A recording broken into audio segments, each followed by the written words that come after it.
আসসালামু আলাইকুম। মোহাম্মদ শাহাদাত হোসেন শাকিল, প্রধান শিক্ষক, সেনানিবাস সরকারি প্রাথমিক বিদ্যালয়, মিরপুর, ঢাকা। সবাইকে শুভেচ্ছা সহ স্বাগত জানাচ্ছি আমার আজকের আয়োজনে। প্রিয় শিক্ষার্থীবৃন্দ, তোমাদের জন্য আমার আজকের আয়োজন হলো পঞ্চম শ্রেণীর জ্যামিতি অধ্যায়, যেটা আমার পাঠ্য বইয়ের অধ্যায় 10-এ রয়েছে এবং মান বন্টন অনুযায়ী যা প্রশ্ন নম্বর 8-এর থাকে, অর্থাৎ প্রাথমিক শিক্ষা সমাপনী পরীক্ষার যে প্রশ্নপত্র প্রণয়ন করা হয় সেখানে 8 নম্বর প্রশ্ন থাকে। আমরা একটু ধারাবাহিকতা লঙ্ঘন করে এখানে জ্যামিতি নিয়ে আসার কারণ তোমাদের অজস্র ফোন। আমাকে অনেকেই ফোন করে বলেছে, স্যার জ্যামিতিতে আমাদের সর্বোচ্চ নম্বর, সুতরাং জ্যামিতিটা যদি একটু আগে করান তাহলে আমাদের জন্য সুবিধা হয়। সেজন্য আমি আজকে জ্যামিতির অংশটুকু তোমাদের সামনে উপস্থাপন করছি। আসো তাহলে আমরা একটু দেখার চেষ্টা করি জ্যামিতিটাকে আমরা কিভাবে লিখব। এর ধারাবাহিকতাটা অনুযায়ী আমি একটু এগিয়ে যাই। পঞ্চম জ্যামিতি, মূলত এটা আমার পাঠ্য বইয়ের অধ্যায় 10-এ রয়েছে। মান বন্টন অনুযায়ী প্রশ্ন নম্বর হলো 8। কেমন? নম্বর বিভাজনটা থাকবে 3 + 3 × 2 = 12, অর্থাৎ 3 হলো একটি চিত্র আঁকার জন্য, তার চিহ্নিতকরণের জন্য বা নামকরণের জন্য, আর 3 হলো 3টা বৈশিষ্ট্যের জন্য। এভাবে একটি চিত্র আঁকা এবং বৈশিষ্ট্যের জন্য 3 3 6 মার্কস। যেহেতু দুটি প্রশ্ন আমাদের উত্তর দিতে হবে, মোট 12 মার্কস, অর্থাৎ 3টি প্রশ্ন দেওয়া থাকবে, যে কোনো দুটি প্রশ্নের উত্তর দিতে হবে, এখানে টোটাল 12 নম্বর। জ্যামিতির প্রশ্নের উত্তর প্রদানের পূর্বে যা জানা আমাদের সবচেয়ে বেশি প্রয়োজন সেই জিনিসটুকু একটু খেয়াল করো। জ্যামিতির চিত্র অবশ্যই পেন্সিল দিয়ে আঁকতে হবে। আমার হাতে একটি পেন্সিল দেখতে পাচ্ছ, তোমরা এ জাতীয় যে কোনো একটি পেন্সিল নেবে জ্যামিতির চিত্র আঁকার জন্য। চিত্র অবশ্যই যে কাজটি করবে, চিত্র চিহ্নিতকরণ বা নামকরণও অবশ্যই পেন্সিল দিয়ে করবে। আমরা চিত্রের ক্ষেত্রে অনেক সময় ABCD অথবা ক খ গ গ অথবা চ ছ জ জ লিখে থাকি। এই চিহ্নিত বা নামকরণও আমরা পেন্সিল দিয়ে করব। কেমন? এরপর আসো নামকরণ বাংলা ব্যঞ্জন বর্ণ ক খ গ গ বা ইংরেজি ক্যাপিটাল লেটার ABCD ইত্যাদি দিয়ে করতে হবে, যা আমি ইতিপূর্বে তোমাদের সামনে উপস্থাপন করেছি। চিত্রের সংক্ষিপ্ত বর্ণনা কলম দিয়ে লিখবে। কেমন? চিত্রে যখন আমরা একটু সংক্ষিপ্ত বর্ণনা অনেক সময় লিখি আদর্শ উত্তরপত্র ক্ষেত্রে, সেক্ষেত্রে আমরা কলম দিয়ে সেটা লিখব। এরপরে যদি আমরা পরের অংশটা একটু দেখি, সেখানে দেখবে বৈশিষ্ট্যসমূহ অবশ্যই কলম দিয়ে লিখবে। আমাদের 3টা বৈশিষ্ট্য লেখার কথা বলবে, 3টা বৈশিষ্ট্য অবশ্যই কলম দিয়ে লিখতে হবে। চিত্র আঁকার পূর্বে অবশ্যই পেন্সিল শার্প করে বা অগ্রভাগ সূক্ষ্ম বা সুচালু রাখবে। আমাদের এরকম অনেক শার্প নার আছে। আমরা যখন চিত্রটা আঁকবো তখন অবশ্যই আমরা এই পেন্সিলগুলোকে শার্প করে নেব। এর অগ্রভাগটা অবশ্যই সুচালো এবং সূক্ষ্ম রাখবো। এবং আমি আগেই বলেছি যে 2টি পেন্সিল রাখার আমাদের চেষ্টা করতে হবে। এখানে লেখা আছে 2টি পেন্সিল রাখার চেষ্টা করবে। একটি কাটা কম্পাসের সাথে, এই দেখো একটি কাটা কম্পাসের সাথে আমার ফিক্সড করা আছে, আর অন্যটি এই পেন্সিলটি আমি দাগ টানার জন্য রেখেছি। যদি একটি পেন্সিল থাকে, অনেক সময় আমাদের এইটা দিয়ে দাগ টানতে একটু অসুবিধা হয়, এই জন্য আমি 2টি পেন্সিল রাখার তোমাদেরকে পরামর্শ দিলাম। আশা করছি এই জিনিসগুলো যদি আমাদের থাকে এবং সাথে আমাদের যেটা লাগবে একটি জ্যামিতি বক্সের একটি রুলার বা কম্পাস, এরপর আমাদের লাগবে হলো যেমন চাঁদা, এই জাতীয় কিছু জিনিস লাগবে, যেগুলো থাকলে আমরা একটি চমৎকার চিত্র এঁকে তার বৈশিষ্ট্য বা বর্ণনা দিতে পারবো এবং একই সাথে আমরা জ্যামিতির যে পূর্ণ 12 নম্বর সেটা আমরা পেতে পারি। কেমন?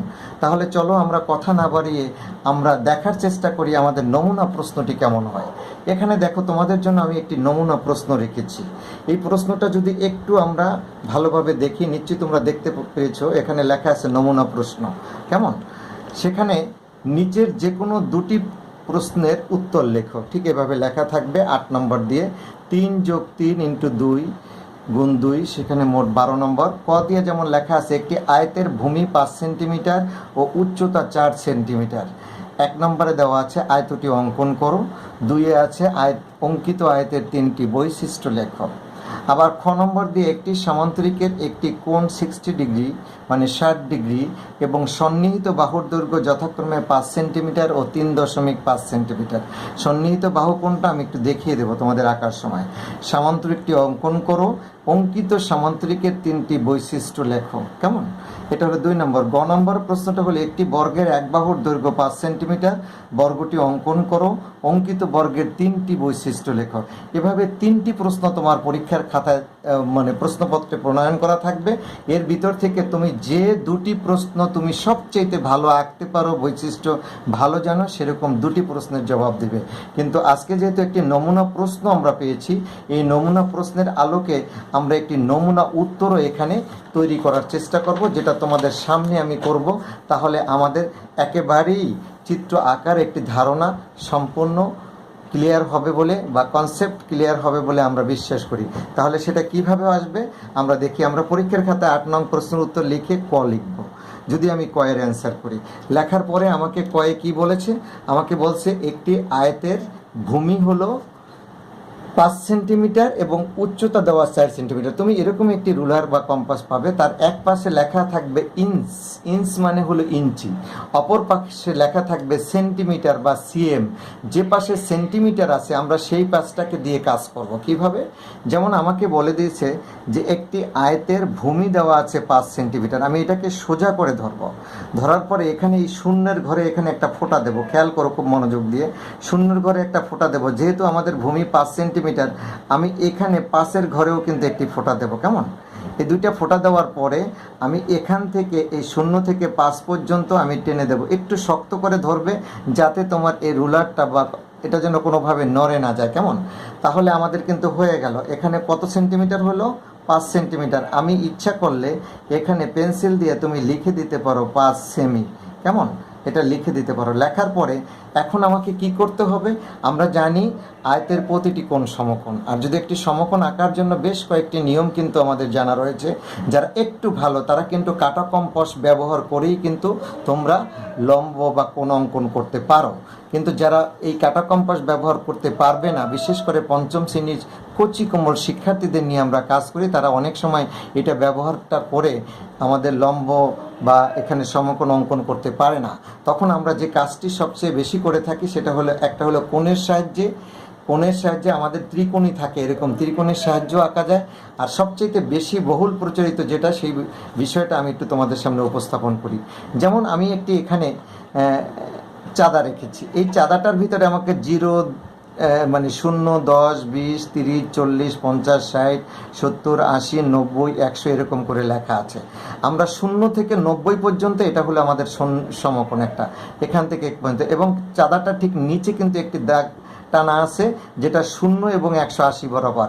এই নিচের যে দাগটা আছে এটা আমি এই দাগের উপরে বসাবো এবং দেখবা যে এখান থেকে ঠিক মাঝখান থেকে 90 বরাবর একটি দাগ আছে, সেটা আমি এই যে মাঝখানের ফোঁটা দাগটা দেখো, খেয়াল করো, এটা বসাবো আমি এটার উপর। বসানোর পরে আমি একটু দেখার চেষ্টা করি তোমাদেরকে, দেখো এবার আমি একটু বসানোর পরে দেখলাম যে আমরা এখানে একটি রাখলাম। প্রথমত হলো এখান বরাবর এই 0 বরাবর 180 ডিগ্রি বরাবর যে রেখাটা আছে সেটার উপরে রাখলাম। রাখার পরে আমি আরেকটা বিন্দু রাখলাম হলো যেখানে আমার বিন্দুটা শুরু হয়েছিল সেখানে। এবার আমি 90 ডিগ্রির এখানে যেখানে একটা মাথাটা অগ্রভাগ সেখানে আমি একটি ফোঁটা দিয়েছি। কেমন? ফোঁটা দেওয়ার ফলে কিন্তু আমার কি হলো, আমি সোজা পেয়েছি, অর্থাৎ আমার সমকোণের যে বৈশিষ্ট্য হওয়া দরকার সেটা কিন্তু পেয়েছি। এখন আমার এই দিকে বলছে এটা ছিল আমার ভূমি 5 সেন্টিমিটার, কিন্তু আমাকে এখানে বলছে কত সেন্টিমিটার? 4 সেন্টিমিটার। আমি যেটা করব সেটা হলো এই 0 বরাবর এখানে আমার এই সেন্টিমিটারের 0 বসাবো, আর অগ্রভাগ বসাবো আমি একটু আগে যে 90 ডিগ্রি যেখানে দাগ দিয়েছি সেখানে, এটার সাথে মিল করে, মানে এই ফোঁটা এবং এই ফোঁটা মিল করে আমি কিন্তু এই পেন্সিলটা বসাবো। বসানোর পরে এই 0 থেকে শুরু করে যেহেতু 4 সেন্টিমিটার, আমি এই 4 সেন্টিমিটার বরাবর এখানে একটি দাগ দিয়ে দেবো, ফোঁটা দেবো। দেওয়ার পর এই 4 থেকে এই নিচ বরাবর আমি এখানে একটি দাগ টেনে দেবো। তাহলে হলো কি, এখানে কিন্তু আমার একেবারে পুরোপুরি একটি সমকোণ আমি পেয়ে গেলাম। এবং অবশ্যই কিন্তু মনে রাখতে হবে আয়তের প্রতিটি কোণ সমকোণ। অতএব এইটা যদি সমকোণ না হয়ে একটু বাঁকা হয়ে যায় তাহলে কিন্তু আমাদের চিত্রটি যথাযথভাবে আঁকা হবে না। এরপরও যেটা করতে পারি, আবার কিন্তু এই পাশেও আমরা এটা দিয়ে আঁকতে পারি। তবে যারা ভালো পারো তারা অন্তত এই কাজটুকু করতে পারো। সেটা হলো এরকম যে আমরা এখানে একটু একটু একটু চাপ দেব, চাপ দিয়ে এটার এই বরাবরটা এখানে নেব। কেমন? এই যে দেখো নিলাম, এটা মেপে নিয়েছি। কেমন? একদম সোজা মেপে নিয়ে এটাকে আর নড়াবে না, না নড়াইয়ে তুমি এখানে আবার এই বরাবর তুমি একটু চাপ দিবে, চাপ দিয়ে এখানে একটা দাগ টানবে। কখনো কিন্তু ওভার রাইটিং করা যাবে না। ওভার রাইটিং করে ডাকলেই কিন্তু তোমার ডাক দুটো হয়ে যেতে পারে, সেক্ষেত্রে চিত্রতে কিন্তু নাম্বার কমে যাবে তোমার। এই জন্য একবার দাগ দিয়েছি। আবার তুমি কি করবে, এটা হলো আমার এই ভূমি 5 সেন্টিমিটারের সমান এইটা করেছি, কেমন? এবার দেখো আমার উচ্চতায় যে এখানে আমি 4 সেন্টিমিটার মেপেছিলাম, সেই 4 সেন্টিমিটার বরাবর আমি এখানে টেনে নিলাম। নেওয়ার পরে আমি কি করলাম, এখান থেকে আবার একটু চাপ দেব, চাপ দিয়ে এখানে একবার দাগ কাটবো। দাগ কাটা শেষ, সুতরাং এটা আমি এখানে রেখে দেবো। রেখে দেওয়ার পর আমার যে অবশিষ্ট আর একটা পেন্সিল আছে, এই দুইটা বিন্দু এই দুইটির যে রেখা টানলাম আর বৃত্ত চাপ টানলাম, সেটা যে বিন্দুতে সেট করলো সেখানে আমি একটি ফোঁটা দেবো। ফোঁটা দেওয়ার পরে আমার যে কাজ সেটা হলো এখানকার এই বিন্দু আর এই বিন্দু, এই দুটো বিন্দু এবার আমি যোগ করে দেবো, কেমন? আমি যোগ করে দিলাম। আবার দেখো এখান থেকে এই বিন্দুটাও আমরা এখানে যোগ করে দেব। দেখো এখান থেকে এ পর্যন্ত আমরা যোগ করে দিয়ে দিলাম। তাহলে কি হলো, এখানে একটি আয়ত আঁকা হয়ে গেল। এবং এটা আমরা কার সমান এঁকেছিলাম? 4 সেন্টিমিটার, সরি, এটা আমরা রেখেছিলাম 4 সেন্টিমিটার বরাবর। তাহলে কি হলো, আমাদের এটা 5 সেন্টিমিটার, তার মানে হলো এটাও 5 সেন্টিমিটার। কারণ কি, আমরা একটা কথা জানি, সেটা হলো আয়তের বিপরীত বাহুগুলো সমান। আবার এটা 4 সেন্টিমিটার, এটার বরাবর কিন্তু আমরা এটাও এঁকেছি বলে এটাও কিন্তু আমাদের 4 সেন্টিমিটার।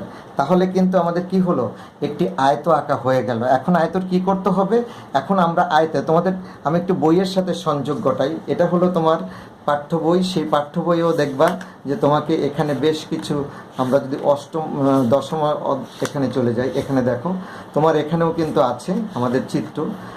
এখানে দেখো চিত্র আঁকছে এবং চিত্র এঁকে দেখাইছে 5 সেন্টিমিটার, 3 সেন্টিমিটার। আমরাও কিন্তু এভাবেই চিত্রগুলো সবাই আঁকবো, কেমন? যে যেভাবে পারো চিত্রটা আঁকবা। তবে আমি একটু নমুনা তোমাদের সামনে উপস্থাপন করলাম, সেটা একটু দেখার চেষ্টা করো, ঠিক আছে? দেখার পরে আমরা আস্তে আস্তে যাব। এখন আসো আমরা কিভাবে যাচ্ছি।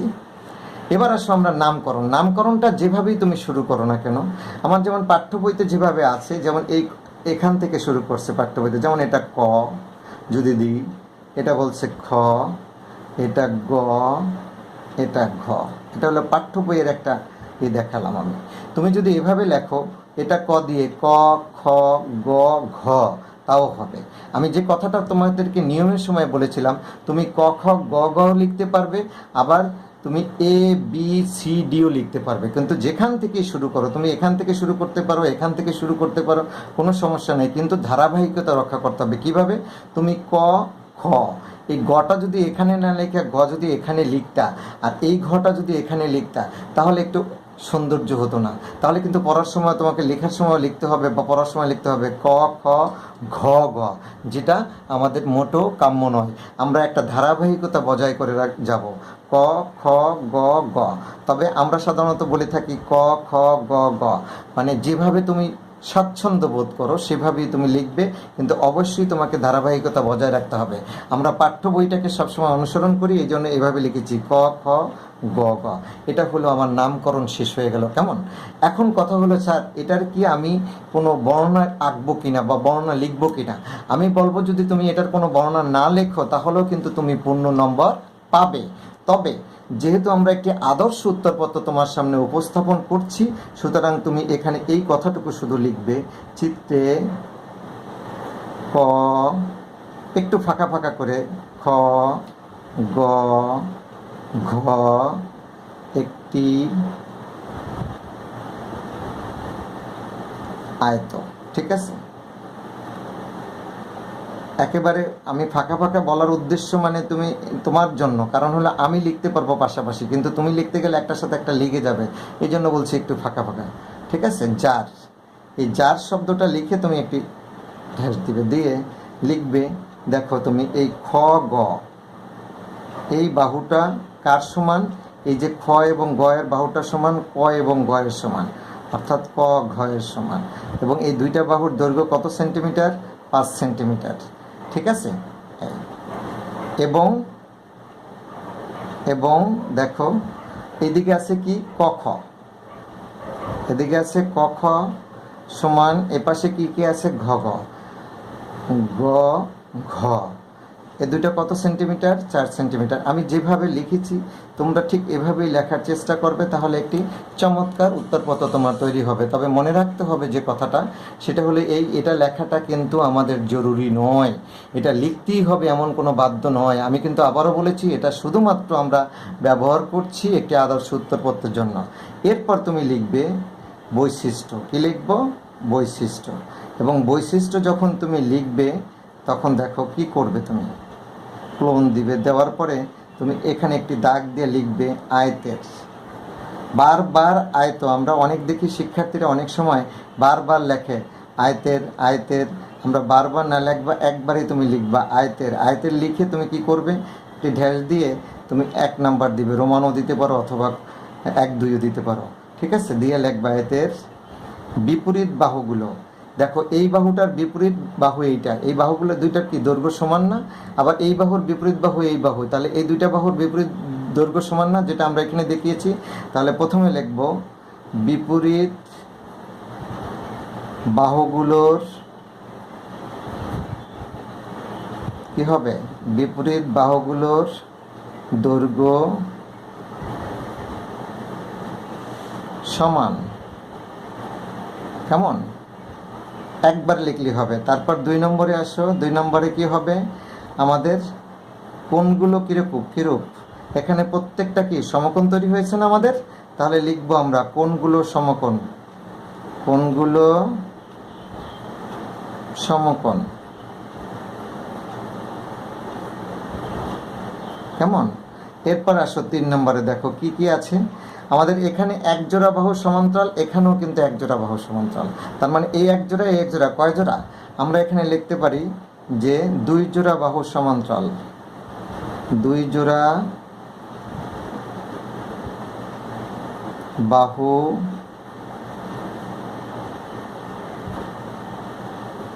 সমান্তরাল, ঠিক আছে? আর কি পারি আমরা? আরও একটি পারি, আরও একাধিক পারি, তবে আমরা 4টা শিখবো, যেহেতু আমার 3টে দিতে হবে, অন্তত একটি বেশি শিখবো। আর একটা হলো, এখান থেকে খ এবং গ যদি আমি রেখা টানি, ক এবং গ যদি রেখা টানি, এটা একটা কর্ণ, এটা একটি কর্ণ। কর্ণ কয়টা? 2টা, এবং 2টি কর্ণ, যেহেতু আমাদের বাহুগুলো সমকোণ এবং 2টি সমান, তাহলে এই কর্ণদ্বয়ে কি হবে? সমান। আমরা এখানে লিখব কর্ণদ্বয় সমান। অর্থাৎ আমি যদি এখান থেকে এখানে রেখা টানি বা এখান থেকে এখানে রেখাটাকে, এই রেখাটা আর এই রেখাটা পুরোপুরি সমান হবে, তাহলে আমাদের 4টি বৈশিষ্ট্য হয়ে গেল। এটি একটি আদর্শ উত্তরপত্র তোমাদের সামনে আমি উপস্থাপন করলাম। কেমন? আমি আবারও বলছি, প্রথমেই আমরা 8 নং প্রশ্ন উত্তর কটা এখানেও লেখা যাবে, এই পাশেও লেখা যাবে। লেখার পরে তারপর কিন্তু আমার দেখতে হবে প্রশ্নে কি আছে, সেই অনুযায়ী আমি চিত্র আঁকবো। চিত্র আঁকবো কীভাবে? আমি দেখছো পেন্সিল ব্যবহার করেছি, তোমরাও পেন্সিল ব্যবহার করবা। এই শুধুমাত্র একটাই মনে রাখবা, সমকোণ বা লম্ব আঁকার ক্ষেত্রে তোমরা চাঁদা ব্যবহার করতে পারো। কেউ যদি মনে করো যে না, আমি চাঁদা ব্যবহার ছাড়া আমি শুধুমাত্র কাটা কম্পাস ব্যবহার করে আঁকবো, তাও পারবে। কেউ যদি মনে করো আমি কোণ ব্যবহার করে পারবো, ত্রিকোণ, সেভাবেও পারবে, কোনো সমস্যা নেই। কেমন? করে তারপর অবশ্যই তুমি ক, খ, গ, গ এভাবে লিখে, কিন্তু অবশ্যই ক, খ, গ, গ এই ধারাবাহিকতা বজায় রাখবে, যেটা আমি এখানে লিখেছি। এবং লিখে এইটুকু লিখে দিতে পারো। এইটুকু না লিখে কেউ যদি শুধু এইটুকু লেখো আর এই 5 সাইড দেখিয়ে দাও, তাও হবে। আর কেউ যদি পুরাটুকু না লিখে চিত্র এঁকেও যদি বৈশিষ্ট্য লেখো, তাও হবে। তবে আমি একটি সুন্দর আদর্শ উত্তরপত্র তোমাদের সামনে উপস্থাপন করলাম। ঠিক আছে? তাহলে আমার কয়ের উত্তর এখানেই সমাপ্তি হলো। আমরা চলো দেখি ক্ষয়ের প্রশ্নটা আমাদের কি ছিল। আমরা একটু খটা দেখি। ক্ষয়ে এখানে আমাদের কি বলেছে, এখানে একটু বোঝার ব্যাপার আছে। একটি সামান্তরিকের একটি কোণ 60 ডিগ্রি, ঠিক আছে? একটি কোণ হলো 60 ডিগ্রি, এবং সন্নিহিত বাহুর দৈর্ঘ্য যথাক্রমে 5 সেন্টিমিটার, 3.5 সেন্টিমিটার। এবার বুঝি একটু সন্নিহিত বাহুর দৈর্ঘ্য কোনটা। কোণ বলা হচ্ছে এটাকে, কেমন? এটা আমরা বুঝি। আর সন্নিহিত মানে এই বাহুটা আর এই বাহুটা, এই পাশাপাশি অবস্থিত দুইটা বাহু হলো সন্নিহিত বাহু। একটা বলছে 5 সেন্টিমিটার, একটা হলো 3.5 সেন্টিমিটার। তাহলে আমরা সেভাবে কাজটি করি। চলো আমরা দেখি তারপরে। তাহলে দেখো 8 নং প্রশ্নের উত্তরে খ। প্রশ্ন হতে পারে যে স্যার আমি কি 8 নংটাকে বারবার লিখবো? না, বারবার লেখা তোমার উত্তরপত্রের প্রয়োজন নেই। একবার যদি লেখো তুমি পাশাপাশি লিখে দিতে পারবা। আমি শুধুমাত্র দেখানোর জন্য এই কাজটা তোমার সামনে উপস্থাপন করেছি। কেমন? এবার আসো তাহলে আমরা ক্ষয়ে চলে যাই। ক্ষয়ে আমাকে কি বলেছিল, আমাকে বলছে যে একটা সামান্তরিক আঁকতে হবে, যে সামান্তরিকের সন্নিহিত বাহুর দৈর্ঘ্য হলো 5 সেন্টিমিটার এবং 3.5 সেন্টিমিটার। তাহলে প্রথমেই আমরা এই যে যেটাকে ভূমি বলি সেই 5 সেন্টিমিটারটা আঁকবো। কেমন, আমরা দেখো এখানে আগের মতো এই শূন্যর এখানে একটি ফোঁটা দিয়েছি, 5-এর এখানে একটি ফোঁটা দিয়েছি, দেওয়ার পরে এই দুটোকে কিন্তু আমি টেনে দেবো। কেমন, আগে ফোঁটা দিয়ে একটু তারপর টেনে দিলে আমার আর ভুল হওয়ার সম্ভাবনা থাকবে না। কিন্তু এখন কি করতে হবে, আমাকে কোণ আঁকতে হবে। কি কোণ আঁকতে হবে বলে দিয়েছে আমাকে, কত ডিগ্রি কোণ আঁকতে বলেছে মনে আছে? কারণ আমাদের এই প্রশ্নে বলে দিয়েছে এখানে 60 ডিগ্রি একটি কোণ আঁকতে হবে। কেমন, তাহলে আমরা 60 ডিগ্রি কোণ অঙ্কন করব। কোণটা কিভাবে অঙ্কন করব দেখবা। আমার হাতে একটি কি আছে, চাঁদা আছে। আমি এই চাঁদাটার আগেই বলেছিলাম 0 থেকে 180 পর্যন্ত একটা লম্বা রেখা টানা আছে, সেই লম্বা রেখাটা এই রেখাটার উপরে পড়বে এবং 90 ডিগ্রি বরাবর এখানে একটি দাগ আছে, যেটা এইদিকেও গিয়েছে এদিকে গিয়েছে, ঠিক এইটা পড়বে এই মাথাটার উপরে। আমি সেভাবেই বসানোর চেষ্টা করি। বসানোর চেষ্টা যদি বসানো হয়ে গেলে যে কাজটি করবে, তুমি এই দিক থেকে গুনবে 0, 10, 20, 30, 40, 50, 60। যেহেতু আমাকে বলছে 60 ডিগ্রি, এই 60 যেখানে সেখানে আমি একটি ফোঁটা চিহ্ন দেব, দিয়ে আমি ফোঁটাটা দিয়ে আমার কম্পাসটা সরিয়ে ফেলবো। সরিয়ে ফেলার পরে যেহেতু আমাকে বলছে এই সন্নিহিত বাহুর দৈর্ঘ্য 3, 5 আর 3, যেহেতু এটা ছিল আমার 5 সেন্টিমিটার। কেমন, আর এটা কত সেন্টিমিটার, তাহলে বলছি আমি 3.5। সেই 3.5-এর জন্য যে কাজটি আমি করব, এই 0 বরাবর এটা দেখব, খেয়াল করো খুব মনোযোগ দিয়ে। আর এখানে আমি একটি রেখা টেনেছিলাম 60 ডিগ্রি বরাবর, এই 60 ডিগ্রি বরাবর এই দুইটা রেখা একই আমার স্কেলের সাথে মিলাবো। 0 বরাবরটা ঠিক রাখবা, আর এটা যেখানে যায় কিন্তু দুইটা একই বরাবর রেখে স্কেলটাকে একটু চাপ দিয়ে ধরবো। ধরার পরে আমি দেখবো 3.5 কোথায়, এটা 3, তারপর দেখো 1, 2, 3, 4, এই 5 বরাবর ছোট একটু বড় করে একটা রেখা আছে, এই বরাবর আমি একটি ফোঁটা দেবো। কেমন, দেওয়ার পর এখান থেকে শুধুমাত্র আমি 3.5 পর্যন্ত নিয়ে আমার রেখাটা সমাপ্তি করব, শেষ হয়ে গেল। দুটি কাজ হলো, একটি হলো এটা হলো আমাদের 60 ডিগ্রি বরাবর একটি কোণ অঙ্কন করা হলো, আর এটা হলো 3.5 সেন্টিমিটার বরাবর আমি এখানে একটি সন্নিহিত বাহু অর্থাৎ পাশের বাহুটাও আমি এখানে এঁকে ফেললাম। ঠিক আছে, এখন যে কাজটি করা আমার জন্য সবচেয়ে সহজ সেটা হলো এই কাটা কম্পাস ব্যবহার করব, যেটা আমি আগেই বলেছি। এটা করতে পারলে ভালো, যারা না পারবে তারপর আবার এঁকে দেখে তোমাদের কাজটি করতে হবে। এই ঠিক এই বরাবর ধরবো, ধরার পরে আমি কিন্তু এটাকে আর নাড়াবো না, না নাড়াইয়া এখানে বসাই এটাকে একটু চাপ দেবো যাতে নড়ে না যায়। এবং কয়টা দাগ দেবো, একবার দাগ দেবো, দ্বিতীয়বার কিন্তু দাগ দেবো না। আবার দেখো ঠিক এই জায়গাটায় বসাবো, এই জায়গাটা বসাইয়া এখানে তুমি একটু মাপবে, খেয়াল করো খুব, এখানে কিন্তু একটু বসাবে একটু চাপ দিয়ে, এটা মাপবে 3.5 বরাবর। ঠিক আছে, এই যে মাপা শেষ হলো, এখন আমি উঠিয়ে ফেলবো, উঠিয়ে এটাকে আর নাড়বো না, না নেড়ে এখানে আবার বসে আর একটি দাগ দেব। আমার দাগ দেওয়া শেষ হয়ে গেল, আমি এটা সরিয়ে এই দুইটি চাপ, বৃত্তচাপটা যে বিন্দুতে ছেদ করলো সেখানে আমি একটি ফোঁটা দেব। ফোঁটা দিয়ে আমি এখন রুলার সাহায্যে যেটা করব সেটা হলো এই দুইটা বিন্দু বসানোর আগে প্রথমে বসাবে এবং পেন্সিলটার অগ্রভাগ দুইটা বিন্দুতে রাখবে যে ঠিকমতো বসলো কিনা, তারপরে তুমি এই রেখা টানবে। কেমন, আবার দেখো এই রুলারটা বসাবে, বসানোর পরে পেন্সিলটা প্রথমে এখানেও একবার বসাবে, এখানেও একবার বসাবে, বসানোর পরে তুমি এই দুইটা এরকম টেনে দিবে দেওয়ালে, তাহলে আর তোমার এখানে কোনো অসম্পূর্ণ থাকবে না এবং একেবারে মিলে যাবে। যে কাজটি হয় অনেক সময় তোমরা আঁকতে গিয়ে এখানে একটু ফাঁকা থেকে যায়, এই কাজটি করা যাবে না। অনেক সময় দেখা যাচ্ছে যে তোমরা ওভার রাইটিং করো, মুছো, এই কাজগুলোও না করার চেষ্টা করবে।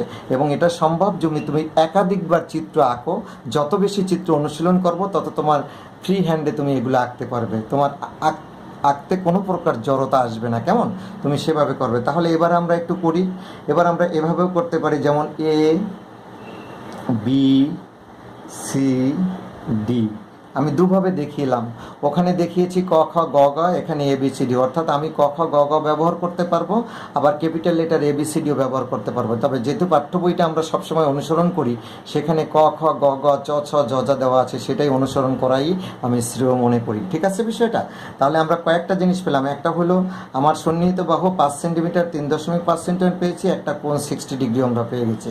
আমার কিন্তু আঁকা কমপ্লিট হলো। এটা 5 সেন্টিমিটার, তার মানে এটাও 5 সেন্টিমিটার, এটা 3.5 সেন্টিমিটার, মানে হলো এটাও 3.5 সেন্টিমিটার। আমার পেন্সিলের কাজ কিন্তু এখানে শেষ। এবার অবশ্য আমরা তাহলে আবার কলমের কাজ করি। কী করে লিখব, চিত্রে A বি সি ডি একটি সামান্তরিক। খেয়াল করো, আমি যেভাবে লিখি বা যতটুকু ফাঁকা রেখে লিখি এভাবে তুমি একটু লেখো, চমৎকার একটি উত্তরপত্র তোমার তৈরি হবে। সামান্তরিক লিখে একটি দাগ দাঁড়িয়ে দিয়ে যার লিখে এরকম একটা টান দিবে। যার কি কি বাহুতে পেয়েছি আমরা, দেখো এই যে এবি বাহুটা পেয়েছি কার সমান, এই সিডি বাহুর সমান, কেমন? এবং এই দুইটা বাহুর দৈর্ঘ্য হলো আমাদের কত, 5 সেন্টিমিটার। খেয়াল করো, আবার দেখো এদিকে পেয়েছি হলো এডি বাহুটা, এই বাহুটা কার সমান পেয়েছি, এই বিসি বাহুর সমান পেয়েছি। এবং এই দুইটা বাহুর দৈর্ঘ্য কত পেয়েছি, 3.5 সেন্টিমিটার পেয়েছি, কেমন? এরপরও আরেকটি কাজ করতে পারি, সেটা হলে যেহেতু আমাকে বলে দিয়েছে একটি কোণ 60 ডিগ্রি, আমরা এখানে লিখতে পারি এবং এই যে এ কোণটা কত আমাদের, 60 ডিগ্রি, কেমন? এটুকু লিখি। লেখার পরে আমরা লিখব বৈশিষ্ট্য। এবার আমাদের কিন্তু শেষ। আমি আবারও কিন্তু এই কথাটা তোমাদের সামনে উপস্থাপন করছি, আমাদের এই চিত্র পরে এই বর্ণনাটুকু কিন্তু আমাদের খুব প্রয়োজন নেই। তবে যদি কোনো শিক্ষার্থী মনে করে আমি একটা আদর্শ উত্তরপত্র তৈরি করব, তাহলে সে এটা লিখতে পারে। বৈশিষ্ট্য, তারপর তুমি লিখবা সামান্তরিকের, বারবার সামান্তরিক না লিখে আমার পাঠ্য বইতেও কিন্তু এভাবে আছে, খেয়াল করবে। সামান্তরিকের লিখে তুমি একটি দাগ দিবে, দিয়ে রোমান সংখ্যা লিখবে। বিপরীত বাহুগুলোর দৈর্ঘ্য সমান, দেখছো এই বাহুটা আর এই বাহুটা বিপরীত এবং এই দুইটা সমান, আবার এই বাহুটা বিপরীত, এই দুইটা বাহুর সমান। তাহলে লিখব বিপরীত বাহুগুলোর দৈর্ঘ্য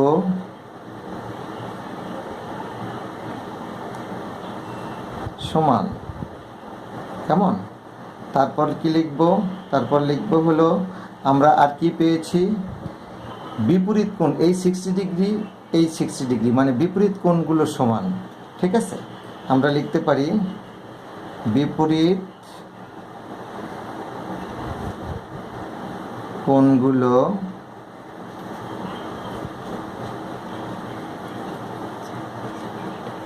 সমান, কেমন? এটা আমাদের হয়ে গেল, বিপরীত কোণগুলো সমান। এরপরে আসো আমরা আরেকটি কাজ করি, সেটা হলো বিপরীত কোণগুলো সমান, কোনো কোণই সমকোণ নয়। আমাদের কি এখানে কোনো কোণই সমকোণ হবে না, আমরা লিখব কোনো কোণই সমকোণ নয়। ঠিক আছে, এরপর কি করব, চতুর্থ নম্বরে আরেকটি তোমাদেরকে শেখানোর জন্য বলে দিচ্ছি, এই কোণটা যতটুকু হবে এই কোণটা তার সাথে একটু লম্বা হবে না, তাহলে কর্ণদ্বয় কি আমাদের সমান হবে না, তাহলে আমরা লিখব কর্ণদ্বয় অসমান বা কর্ণদ্বয় সমান নয়। ঠিক আছে, কর্ণদ্বয় অসমান বা সমান নয়। এই যে 4টা বৈশিষ্ট্য এখানে আমাদের উপস্থাপিত হলো, এই 4টা বৈশিষ্ট্য শিখে রাখবে, তাহলে হবে কি, তুমি 3টি বৈশিষ্ট্য এখান থেকে মনে থাকবে এবং 3টি বৈশিষ্ট্য তুমি পরীক্ষার খাতায় তুমি লিখতে পারবে, কেমন? উত্তরপত্র তুমি দিতে পারবে। তাহলে আমি আজকে তোমাদের জন্য 2টি প্রশ্নের উত্তর তৈরি করলাম। আমরা আগামীকাল আমাদের প্রশ্নের আরেকটি উত্তরপত্র এবং তার সাথে আরও একটি উত্তরপত্র নিয়ে তোমাদের সামনে হাজির হব। সে পর্যন্ত তোমরা ভালো থাকবে। কিন্তু একই সাথে আমি আজকে যে 2টো উত্তরপত্র তোমাদের সামনে দেখালাম, একটি হলো একটি আয়তটার ভূমি হবে 5 সেন্টিমিটার, উচ্চতা 4 সেন্টিমিটার। আমরা এঁকেছি, আঁকার পরে সংক্ষিপ্ত একটি বর্ণনা দিয়েছি এবং বৈশিষ্ট্য দিয়েছি, 4টি বৈশিষ্ট্য দিয়েছি। 4টি বৈশিষ্ট্য জানা থাকলে আমরা অন্তত 3টি বৈশিষ্ট্য দিতে পারবো।